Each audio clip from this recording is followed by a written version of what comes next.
Bem, nos dois primeiros vídeos, eu trouxe aqui para vocês um pouco sobre como que esse excesso de informação, esse excesso de estímulo vai sequestrando a nossa atenção. Eu trouxe alguns exercícios, propus alguns exercícios, mas a proposta não era trazer uma técnica de alguma coisa, foi mais trazer a atenção para o corpo, para a gente começar a perceber coisas bem básicas que a gente foi se desconectando, né? Então, na primeira aula eu trouxe basicamente o quê? Sentir é natural, coisa que a gente esqueceu. E aí a gente fica tentando não sentir desconforto. Então, a gente falou sobre a quantidade de informação que nós somos submetidos, como que isso vai sequestrando a nossa atenção no dia a dia, e essa insistência em não sentir vai fazendo com que a gente busque anestesias para esse sentir. Tela, comida, comparações, trabalho muitas vezes entra nessa lista de fuga do sentir, né? Excessos de estímulos de um modo geral. Qual que é o problema desse excesso? Seu corpo acostuma com esse ritmo. Sabe aquela coisa? Você tem uma dor, aí você começa a fazer um tratamento, começa a tomar um remédio. Se você toma demais ou por muito tempo, aquilo parece que para de fazer efeito. Seu corpo acostuma com aquilo e aquilo já não traz uma anestesia. A mesma coisa acontece com tela, com comida, com droga, com qualquer uma outra coisa que esteja sendo usado para anestesiar o seu sentir. Por que é importante a gente perceber isso? Por quê? Porque essas anestesias do sentir, elas vão desconectando a gente do corpo. A gente está o tempo inteiro fora. São fugas da própria realidade. No segundo vídeo, eu falei sobre a mente. Como que a mente automatiza as coisas? Por que a mente faz isso? Será que a mente é uma vilã? A gente viu que não, né? A gente viu que a mente faz isso como uma forma de poupar energia, como uma forma de te proteger, de manter a sobrevivência. E a gente viu também de onde que vêm os comportamentos. Então, coisas que a gente começa a acreditar que é porque eu sou assim, muitas vezes é um reflexo de um trauma de infância, pode ser reflexo até de um comportamento de um ancestral. Falamos um pouquinho sobre epigenética por cima, mas para lembrar que sim, é comprovado e publicado que muitos dos nossos comportamentos e até dos nossos medos, dos nossos traumas, eles podem sim ter um reflexo de uma memória de alguém que veio antes. E essa memória, ela pode ser sim passada através do código genético. Como é que a gente percebe esses comportamentos? Através da dor. Então, começa a ficar desconfortável, começa a ficar insatisfeita com alguma coisa que está acontecendo, e aí eu começo a perceber uma repetição. Repetição nos relacionamentos, repetição de pensamento, repetição de comportamento, repetição de fuga, estratégia para não sentir. E isso vai repetindo, repetindo, até que eu tenha a capacidade de questionar o inquestionável. Que é aquela coisa que, às vezes, a gente cresce acreditando, isso daqui é assim porque é assim, né? Sabe aquilo que os nossos pais falavam? Quando você fala assim, por que eu não posso fazer isso? Até hoje, né? Porque as crianças de hoje, elas estão mais espertas, elas não aceitam mais esse papo de é porque eu estou falando, é porque eu estou mandando, não tem mais essa com as crianças de agora, elas ficam no mas por quê? Mas por quê? Mas por quê? Quando eu tenho a capacidade de perguntar por que isso está repetindo, é quando surge a oportunidade de fazer algo diferente. E a gente viu também na outra aula que essa repetição da mente, esse automatismo da mente, não é porque a gente é fraco, ou porque não tem um senso moral forte, ou porque não tem uma personalidade bem firmada. É simplesmente porque a sua mente, fisicamente, biologicamente, ela vai sempre buscar conforto naquilo que ela já conhece. Acontece uma experiência, sua mente vai buscar experiência. Qual que é a última experiência que eu tenho de algo parecido com o que está acontecendo agora? Para quê? Para eu saber se eu corro para cima ou corro para trás? O que eu faço com o que está acontecendo? Eu preciso me defender ou eu posso relaxar? Quando a gente vai compreendendo como é que, voltando a atenção para o corpo e compreendendo os comportamentos, percebendo os comportamentos e percebendo a natureza do corpo, a gente passa a perceber que não tem nada de errado.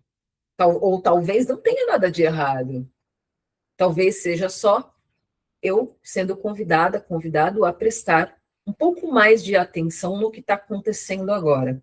Perceber esse desconforto. Trazer um pouco mais de clareza, um pouco mais de presença. A questão toda aqui é a seguinte: se a mente automatiza, o corpo normaliza, e a minha atenção está o tempo inteiro sequestrada, sendo sequestrada, como é que de fato eu posso arquitetar a minha realidade sem entrar num lugar espiritual gratiluz que vai prometer uma salvação em troca de pensamento positivo? Como que eu faço para arquitetar? E aí a resposta para essa pergunta é compreendendo a engenharia da realidade. Como que a realidade ela acontece? Como que ela se manifesta? É importante a gente deixar claro aqui que quando eu falo sobre engenharia da realidade, eu não estou falando sobre mágica, sobre magia, eu não estou falando sobre good vibes, eu não estou falando sobre religião.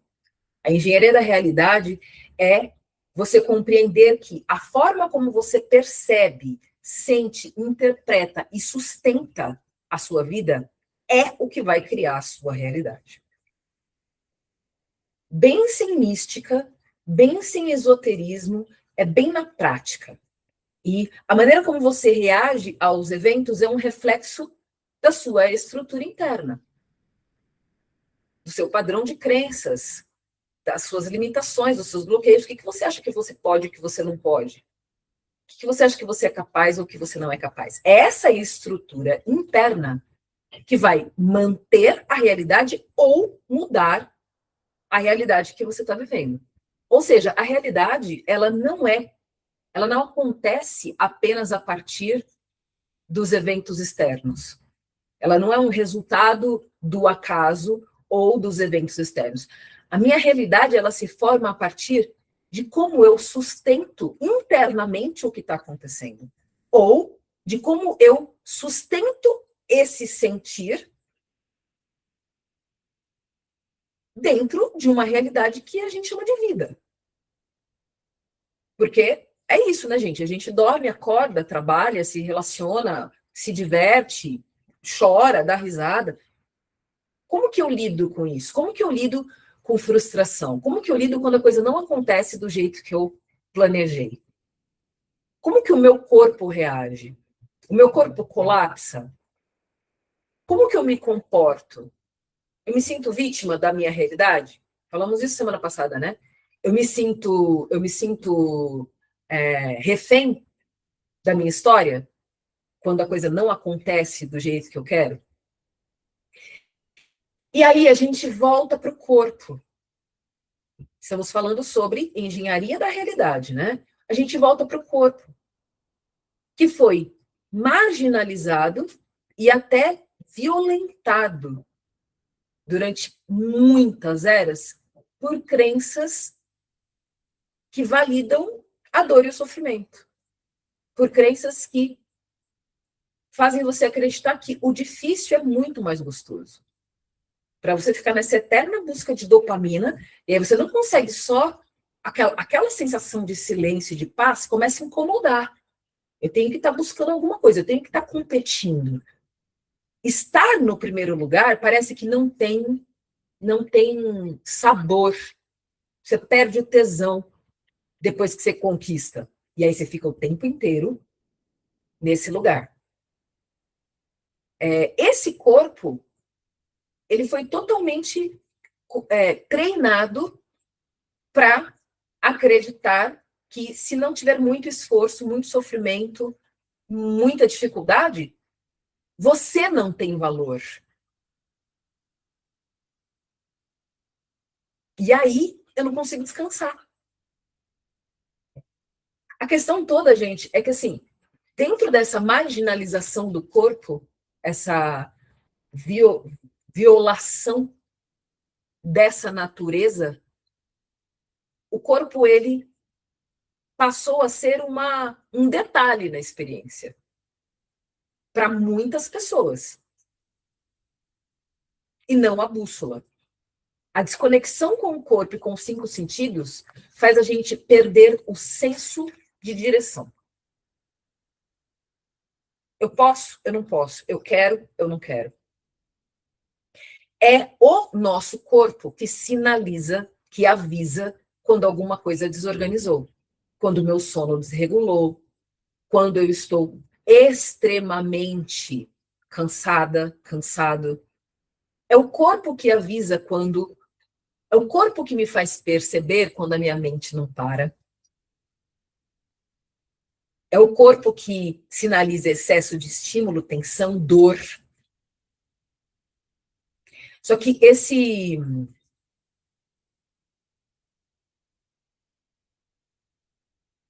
comportamento, esse vício em anestesiar a dor, foi fazendo com que a dor fosse normalizada.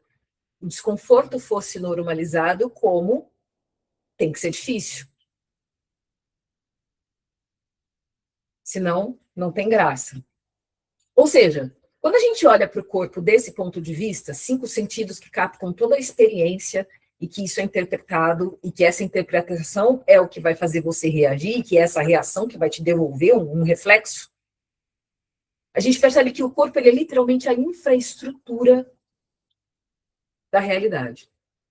É ele que capta toda a sensação para que você possa decidir se você vai ir ou se você vai ficar. Se você vai se defender ou se você vai relaxar.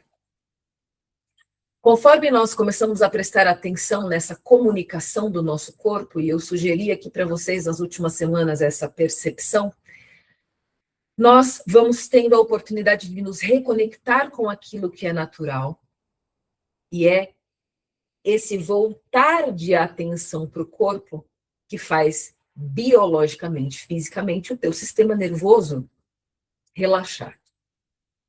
Você sai daquele estado desesperado de tensão e de alerta, e você consegue voltar para o que eu chamo de centro de autoridade. Por que centro de autoridade? Porque é desse lugar onde eu consigo perceber a realidade que eu consigo tomar decisões, que eu consigo decidir, eu vou ou eu não vou. A gente viu também nos últimos vídeos sobre essa vitimização, né? Como é confortável esse lugar de ficar esperando que alguém resolva alguma coisa para você ou de ficar infinitamente culpando alguém. A questão toda é que a gente tem percebido que isso não está funcionando mais. Durante muito tempo a gente fez isso. E durante muito tempo a gente fez isso e até meio que funcionou. A gente conseguiu lá com algumas coisas que a gente queria, através ou de uma chantagem emocional, ou de qualquer coisa, com o externo e com a gente mesmo. Só que não está funcionando mais. A gente está cada vez mais, até por conta desse excesso de estímulo, sendo convidados a olhar para a verdade, porque é muito sentir. É muita coisa subindo. É muito estímulo, e esses estímulos vão capturando as memórias. Conforme essas memórias vão subindo, a gente é quase que obrigado a saber lidar. Não saber lidar com a realidade é o que gera o colapso. É o que faz as pessoas irem parar no CAPS, como a gente fala aqui no Brasil. Mas é sobre esses burnouts todos e esses colapsos todos que acontecem. É por conta disso que muitas Muito dos conhecimentos ancestrais, e aí quando eu falo sobre conhecimento ancestral, eu não estou falando só sobre esse conhecimento empírico que a gente carrega dos nossos ancestrais, a história da avó, às vezes até algo que um ancestral fazia de especial e que é passado para a gente. Estou falando também sobre o que a gente aprende nos livros, nos documentários, nos filmes, sobre esses conhecimentos antigos. Todos eles traziam ou trazem a gente para perceber o corpo, para perceber esse sentir. Por quê? Porque quando a gente silencia esse barulho todo e a gente consegue entrar num lugar de silêncio interior, a gente começa a perceber, não, a gente começa a lembrar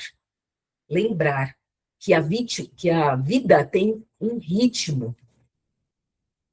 A vida tem um ritmo, a gente começa a lembrar, tem luz e tem escuridão, tem dia e tem noite, tem inverno e depois tem verão, tem pausa e movimento, tem silêncio e ação e barulho, tem plantar e colher, tem côncavo e convexo, tem yin e yang, tem inspirar, expirar. A gente começa a voltar para esse lugar de presença. E aí a gente começa a perceber que não dá para viver no verão o ano inteiro. O que eu quero dizer com isso? Não dá para você ficar o tempo inteiro em plena produtividade. Seu corpo não aguenta, porque isso vai de encontro com a natureza. Parte do que a gente esqueceu é que, da mesma forma, falei isso no outro vídeo, da mesma forma como da minha pele para dentro, tudo que existe é Áquila, da atmosfera para dentro, tudo que existe é planeta Terra. Existe um funcionamento coletivo disso daqui. Por algum momento, em algum momento, por algum motivo, em algum momento, o ser humano se desconectou disso, achando que ele não faz parte dessa natureza. E o que a gente está voltando agora é perceber que sim, a gente faz parte disso tudo aqui. Toda vez que eu desrespeito o ciclo do meu corpo, toda vez que eu desrespeito o ciclo da natureza, o meu corpo colapsa. Não porque eu sou fraca, ou porque eu sou fraco, ou porque eu não dou conta, não. Mas porque o meu corpo não quer mais viver nesse modus operandi. Meu corpo está cansado. O meu corpo quer viver, ele não quer mais sobreviver.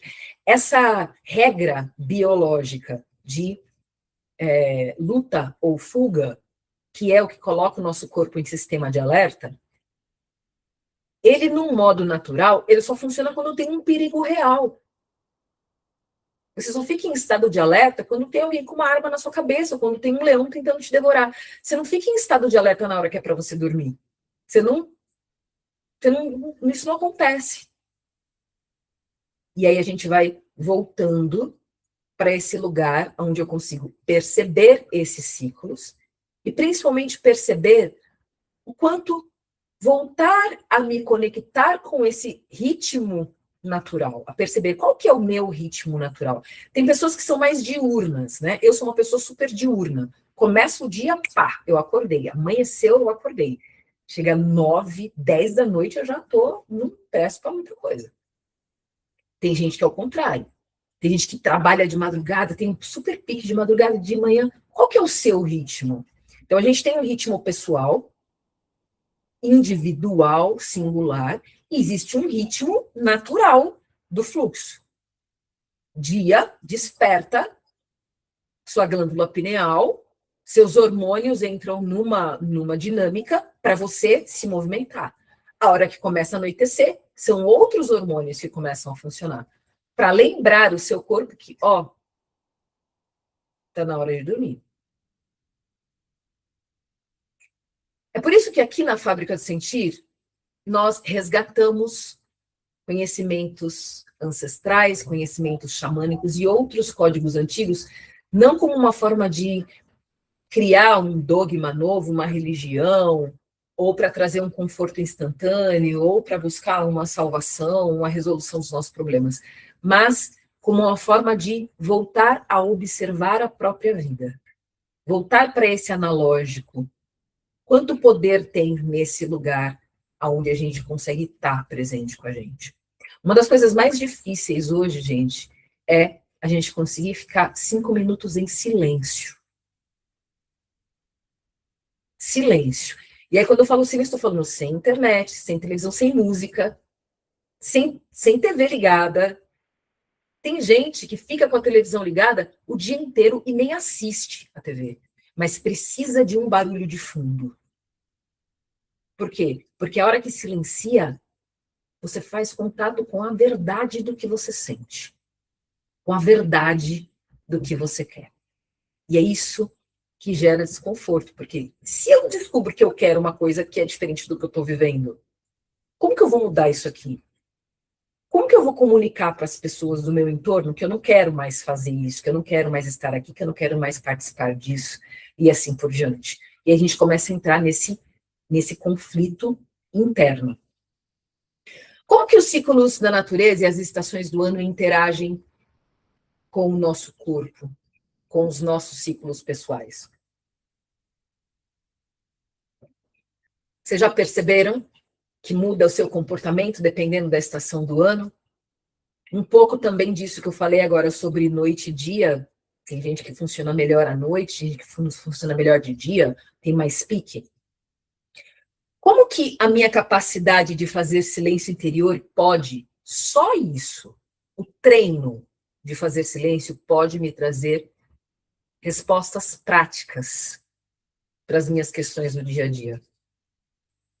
Aquelas coisas que acontecem assim, surge uma questão e a sensação física é que você está perdido na selva, sem uma bússola, sem um celular, e sem saber para que lado você vai. Às vezes, uma coisa que muda, uma notícia que chega, uma conta que chega, alguma coisa tira você do centro num nível que você perde o senso da realidade. Quem já teve crise de ansiedade sabe do que eu estou falando. A gente esquece o nome, a gente esquece o próprio nome.